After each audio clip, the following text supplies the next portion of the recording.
Oh, pleasure of you to stop by. I was just ruminating here, and well, guess now I have a victim to share it with. Now, over the past 250 years, American writers have long dreamed of ways to perfect our nation's political economy. I'm sure you're quite aware. Among them were economists, politicians, intellectuals, and even novelists whose ideas spread throughout society and influenced everybody from top to bottom, rich to poor, prince to pauper, you could say. Novelist Edward Bellamy of the late 19th century published his magnum opus Looking Backward from 2000 to 1887 in the year 1888. This text was by far the best-selling novel of the age, even formulating a faction of self-professed Bellamyites who agreed so much with his ideas that they wished to see them in action. Now, within Looking Backward, Bellamy critiqued his contemporary society as one of immutable class and hierarchy, which reflected the harsh society and reality of Gilded Age monopoly and the unhealthy accumulation of capital. In Bellamy's eyes, we'll see that Keynes didn't agree so much with that. Now, in 1930, speaking of, American economist John Maynard Keynes wrote in a similarly utopian vein regarding the economic possibilities of 2030 and the 21st century. In this essay, Keynes speculated that since America had changed so much in recent history, that by the time 2030 rolled around, the technological and economic growth that the country had was to continue, and that it would mean a world where work was pursued only out of necessity of needing to fulfill our most basest desires of productive growth. I'm sure you have that feeling from time to time. Now, in Bellamy's hyper-nationalist world, workers were only required to be a part of the labor force from age 21 to 45. And in Keynes's future dream world, technology rendered workers upwards of 8 times more wealthy on average if it continued the current trend, and therefore workers only needed to work 3 hours a day, maybe, to pursue their fractional necessity of labor. What this insinuates is the development of a pseudo-techno-communism, but one where the infrastructure of the nation and economy had developed in such a way that technological unemployment was not an issue, rather a blessing. Now, Keynes used this term technological unemployment quite often, and I think you'll find it was not what we see it as today, where it is a bad thing, but rather it is a good thing to be unemployed when technology is doing your work for you.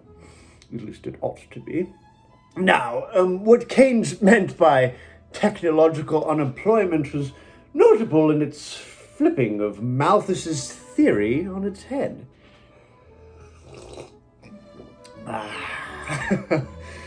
Whereas Malthus saw the decline of civilization impending due to the inability of agriculture, etc., to keep up with the rising population, Keynes saw that the technology would far surpass the need for citizens to even engage in labor at all. Keynes would have liked to see 2030, what indeed his dream was, as thus: that avarice is a vice, that the exaction of usury is a misdemeanor, and the love of money is detestable, that those walk most truly in the paths of virtue and sane wisdom, who take least thought for the morrow. We shall once more value ends above means, and prefer the good to the useful. We shall honor those who can teach us how to pluck the hour and the day virtuously, and well, the delightful people who are capable of taking direct enjoyment in things, the lilies of the field who toil not, neither do they spin. He hoped for a world in which all lived not to stop and smell the roses, but to exist in such a technologically advanced economy where they could afford to do such things as often as they liked. In 1988, Bellamy was similar to Keynes when he too dreamed of a world where the focus of a people's energy could be put towards art, music, culture, rather than forced menial labor. In Bellamy's future utopia, the society as a whole prioritized beautifying the city, cleaning the streets, building stunning architecture that would last so long as to strike awe into future generations. Keynes too dreamt of a world where such things would be the top priority, rather than merely functioning on the sidelines of an otherwise laboriously difficult and strenuous life. But with all these utopian speculations, how have we fared into the 21st century? I'm glad you asked, really I am. Neither Bellamy nor Keynes would be satisfied with the current state of affairs. It's a real shame. A world dominated by a consumer ethos, where on one hand the productivity of one's labor is sidelined into an excuse for making a suitable wage, and on the other, thousands, if not millions, are exploited, making pennies on the dollar to feed the consumer machine and keep the money flowing for the sake of it. Labor is channeled into arguably useless consumer items, or wasting away at a desk, drinking wine and pretending to work, as I have heard is increasing in popularity after the COVID-19 pandemic in certain circles of the economy. What if instead, and by random proposition, the government or private sector, or both, funneled its ingenuity, potential, and usable labor into improving the infrastructure that could be enjoyed by all? The streets and sites of Rome and ancient Greece are celebrated and visited to this day, and yet the best America has to show for itself is either in its nature and national parks, or in the vastness of the pop-up cities that populate the West, that crumble at the first hint of an earthquake and fall into ruin in 100 years rather than over 2,000. What capabilities are we wasting in our economy that could be used to represent and achieve a higher level of opulence if only the job market bent its whims to such infrastructural improvements?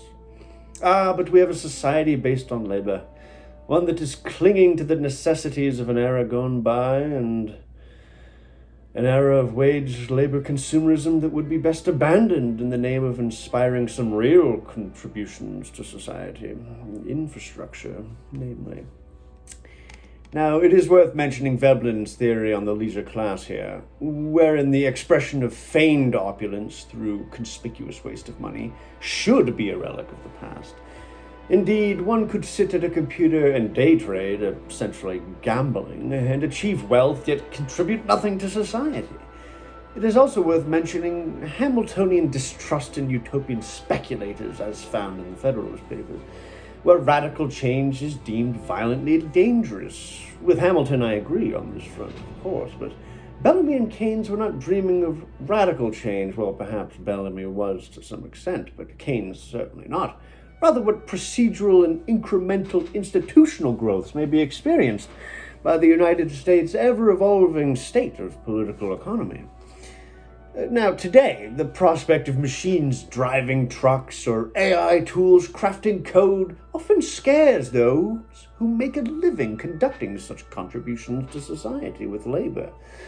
While the code will always need to be checked and the machines always need to be maintained, the overall necessity of labor has fallen dramatically in the last 100 years and will only continue to do so, as Keynes noted.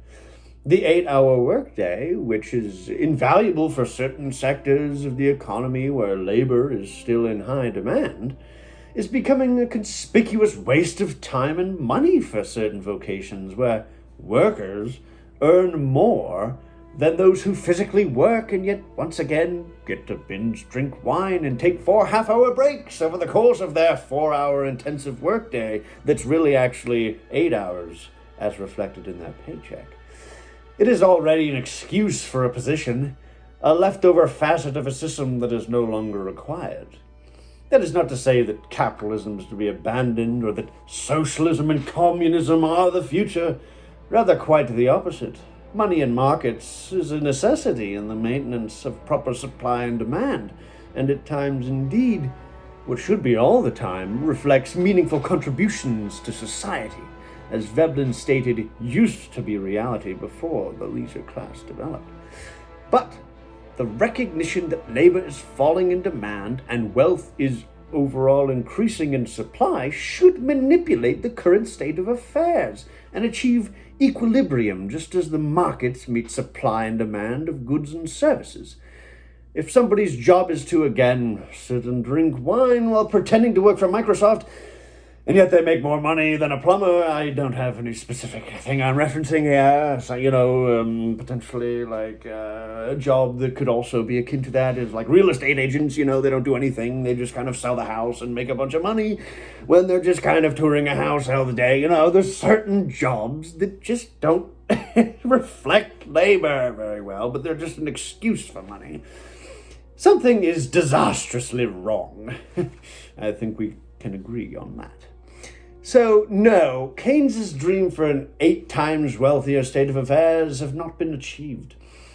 While Bellamy's dreams abandoned money and capital, Keynes embraced capital as the means of compound interest that enabled society to technologically advance so impressively, and what would, in his eyes, be the reason that society would only trend toward a better world for all. Now, techno-communism, in my opinion, is not viable. Because of its utter disregard of incentivization, market forces, and representation of wealth and contributions to society that Veblen thought would be the primary reasons it would continue, and yet it hasn't. Society ought to find a way to absolve the ills of a leisure class, to better channel government or private sector goals, away from consumption and instant gratification markets, which is my term, into a more longevic infrastructural approach, and to ensure the proper balance between the supply and demand for labor and the allocation of pay. Just as supply and demand make waves in the market and the introduction of technologically supported means of production and labor alleviation ought to be suitably accounted for. Just because the factory removes a worker and replaces him with a machine, a trucking logistics company replaces a delivery man with a drone, or a Microsoft employee drinks wine all day and lets AI do the work, does not mean that the productivity generated by the labor should be shaved off and buried. It should be invested into infrastructure, the betterment of all, and a fairer wage system.